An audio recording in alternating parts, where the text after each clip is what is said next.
À l'âge de 20 ans, j'ai été ordonné à l'office d'ancien dans l'Église et peu après, j'ai été nommé pasteur d'une petite congrégation.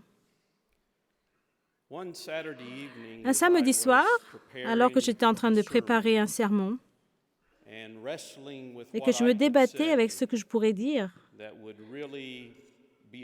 pour que cela soit une véritable bénédiction pour les personnes qui viendraient à l'adoration le lendemain. Après un moment de prière, j'ai eu une expérience très personnelle avec l'amour pur de Dieu, notre Créateur. C'est bien au-delà de tout amour humain. En fait, c'est un amour complètement différent.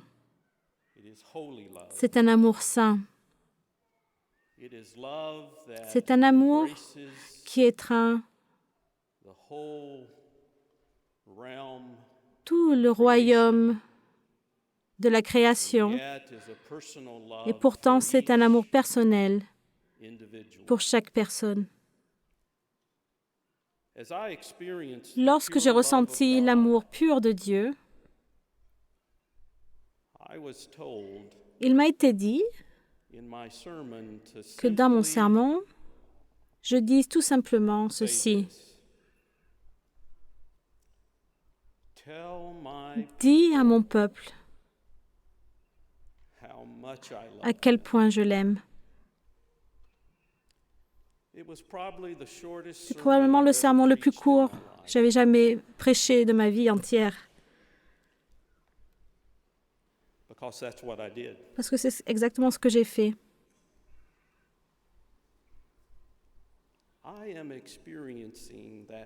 Je suis en train de ressentir ce même esprit, ce même amour pur de Dieu, la grâce incroyable de Dieu pour cette assemblée ce soir. Et je veux juste vous dire cette parole suivante. Dieu dit, dis à mon peuple à quel point je l'aime. Et je prie que vous ressentiez ceci.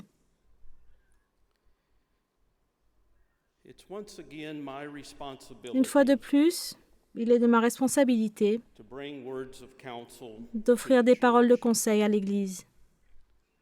Je vais tout simplement lire ce que j'ai préparé. Cela sera communiqué à l'Église juste après ce service.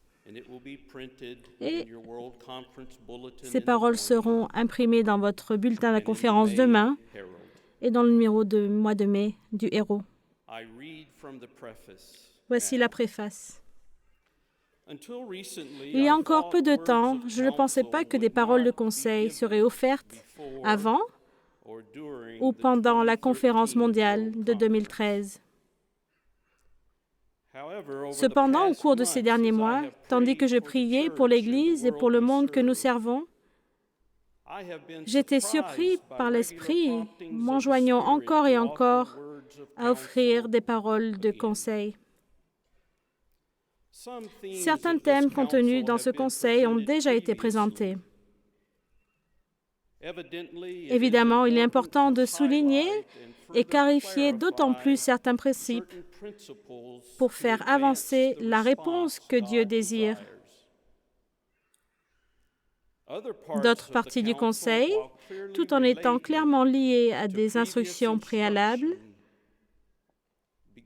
commencent à ouvrir de nouveaux horizons pour connaître le sens de la véritable communauté en Christ. Je prie que ces paroles servent de chemin pour ceux qui cherchent sincèrement à découvrir la volonté de Dieu à travers leurs propres expériences, tandis que nous poursuivons notre aventure de la foi ensemble. Je n'ai pas l'intention de soumettre ce conseil pour inclusion à la doctrine et alliance à ce jour. Je crois qu'une exploration large des concepts spirituels contenus dans ce conseil doit précéder toute considération formelle à cet égard.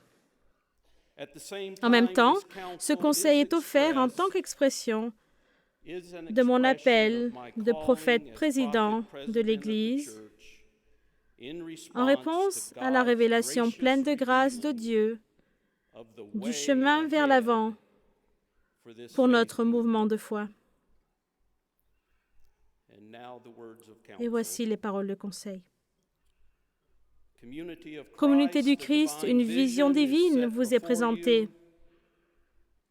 Présentée au fil des années à travers de nombreuses phrases et de nombreux symboles inspirés. Elle se présente aujourd'hui sous la forme d'initiatives en harmonie avec la mission de Jésus-Christ. En tant qu'aventure spirituelle, suivez avec courage les initiatives vers le cœur de la vision de Dieu pour l'Église et pour la création.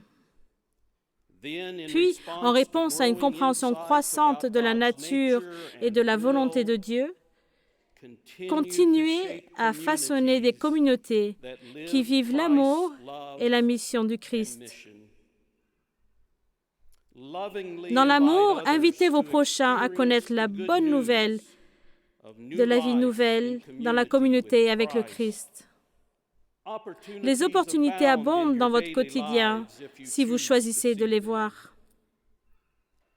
Entreprenez des actions de compassion et de justice qui cherchent à abolir la pauvreté et à faire cesser les souffrances inutiles. Poursuivez la paix sur et pour la terre. Que rien ne vous sépare de cette mission. Continuez à aligner vos priorités avec les efforts locaux et mondiaux de l'Église entière pour faire avancer les initiatives. D'autres approches innovantes pour coordonner la vie de la congrégation et les groupes de soutien de disciples et de personnes en quête spirituelle sont nécessaires pour aborder les opportunités de mission dans un monde en mutation. Libérez la pleine capacité de la mission du Christ avec une générosité semblable à la générosité de Dieu.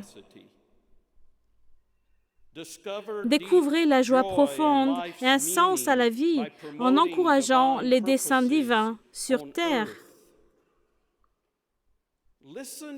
Écoutez les témoignages des personnes qui sont en train de répondre et suivez les désirs ardents de votre âme de retrouver votre chez vous dans la grâce et la générosité de Dieu. Souvenez-vous, un des principes fondamentaux de la vie de disciple est de faire croître la mission du Christ en contribuant à la dîme de mission locale et mondiale selon sa véritable capacité.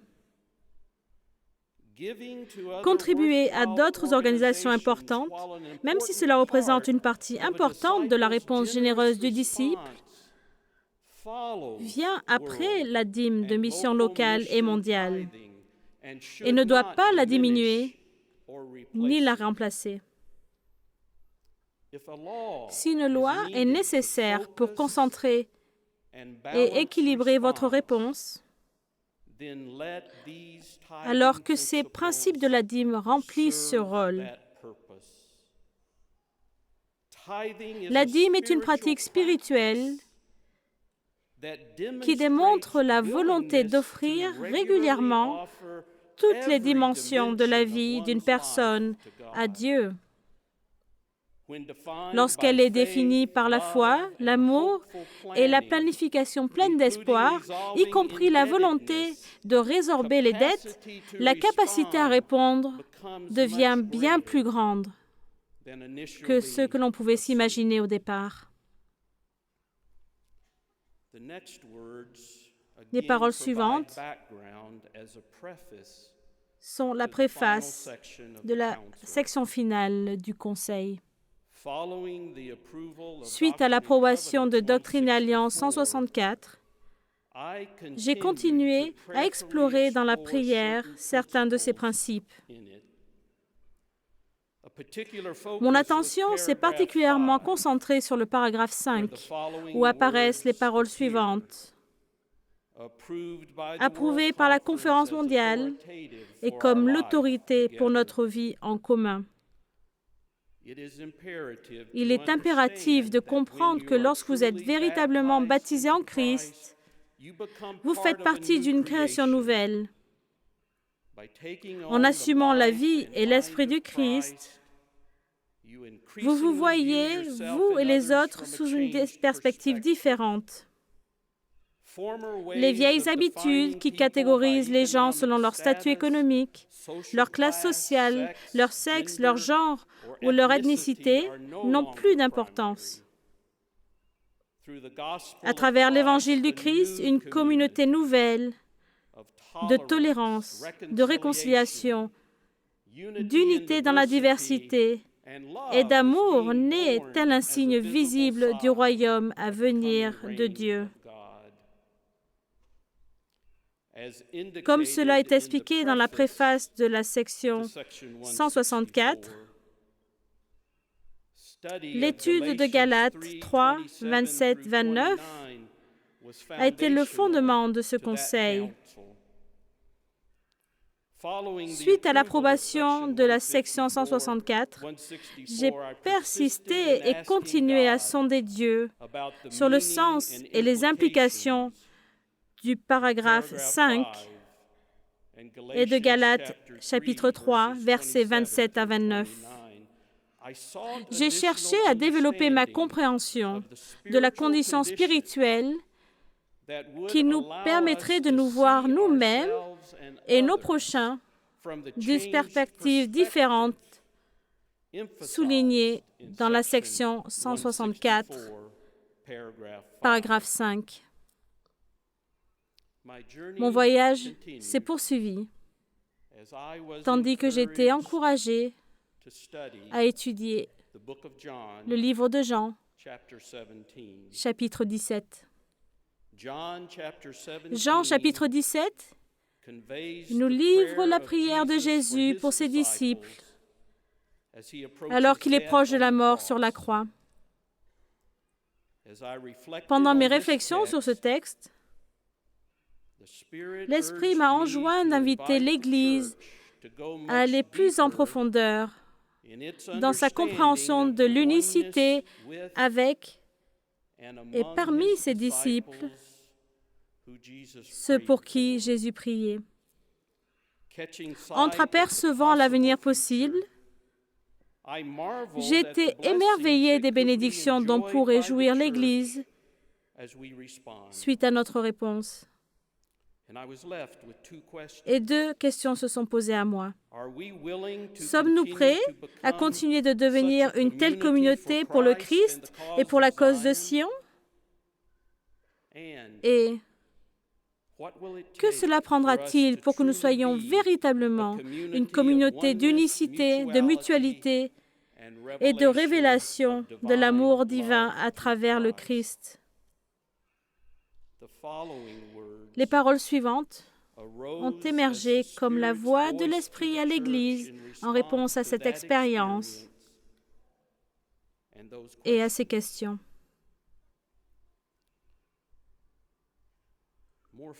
Accepter et incarner plus pleinement votre unicité et votre égalité en Jésus-Christ, qui demeure dans l'unicité avec Dieu.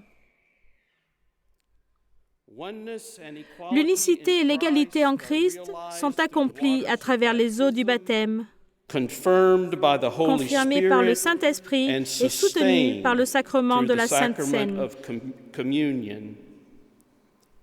Étreignez le sens complet de ces sacrements. et joignez-vous spirituellement au Christ comme jamais auparavant. Cependant, sachez qu'il n'est pas correct de professer l'unicité et l'égalité en Christ par des alliances sacramentelles, puis de renier cette égalité en attitude, en parole ou en action. Ces comportements blessent le corps du Christ et renient ce qui est éternellement résolu dans la vie, la mort et la résurrection du Christ. Vous ne comprenez pas complètement les nombreux processus en corrélation avec la création humaine. À travers sa merveilleuse complexité, la création produit la diversité, mais également l'ordre. Ne soyez pas consumés de préoccupations quant à la variété des types et caractéristiques des êtres humains tels que vous les voyez.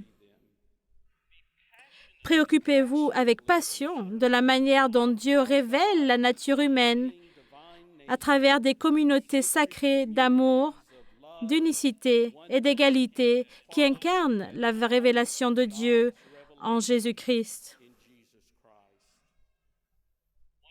Unicité, égalité en Christ ne signifie pas uniformité. Ça signifie l'unité dans la diversité et établir des relations dans un amour à l'image du Christ avec les circonstances de nos prochains, comme si c'était nos circonstances. Cela signifie également l'opportunité complète pour les personnes de connaître la valeur humaine et les droits qui y sont liés, y compris le fait d'exprimer les dons donnés par Dieu dans la communauté de l'Église. En ce qui concerne la prêtrise, Dieu appelle qui Dieu appelle parmi les disciples engagés, selon leurs dons, à servir et à toucher toute l'humanité. Les règlements et les procédures de la prêtrise offrent un chemin clair pour que les disciples répondent à l'appel. Ils définissent également la différence qui existe entre un sens de l'appel potentiel et le besoin d'aligner sa vie avec les principes de comportement et de relations morales qui encouragent le bien-être de la communauté de l'Église. L'implication dans la mission du Christ est enrichie et centrée par la croissance et les conseils spirituels. En suivant une direction déjà émergente, le président des évangélistes et l'ordre des évangélistes, de concert avec leurs collègues dans le ministère, doivent se concentrer sur la formation spirituelle de communautés de disciples et de personnes en quête spirituelle vivant profondément et généreusement dans l'esprit du Christ. À ces fins,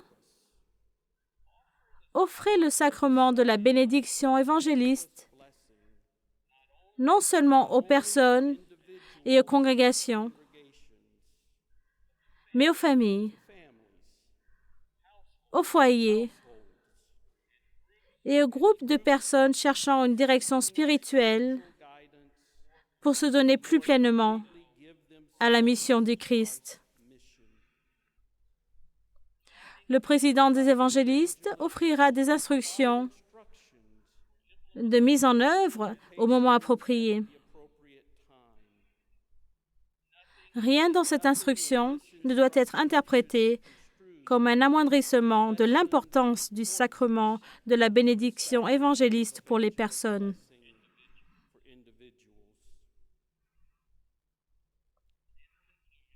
En conclusion, Les paroles suivantes sont également offertes en réponse à la lumière et à l'amour brillant de l'Esprit de Dieu.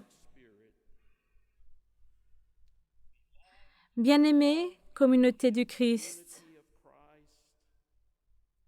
ne vous limitez pas seulement à parler et à chanter de Sion.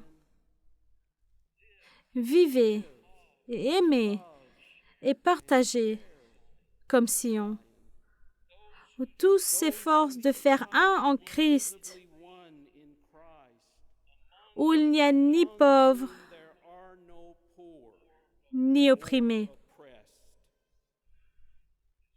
En tant que corps du Christ, portez avec amour et patience le poids de la critique de ceux qui hésitent à répondre à la vision divine de la valeur humaine et de l'égalité en Christ. Ce fardeau et cette bénédiction sont vôtres pour les desseins divins. Et souvenez-vous toujours, le chemin de l'amour plein de souffrance qui conduit à la croix conduit également à la résurrection et à la vie éternelle dans la communauté éternelle d'unicité et de paix.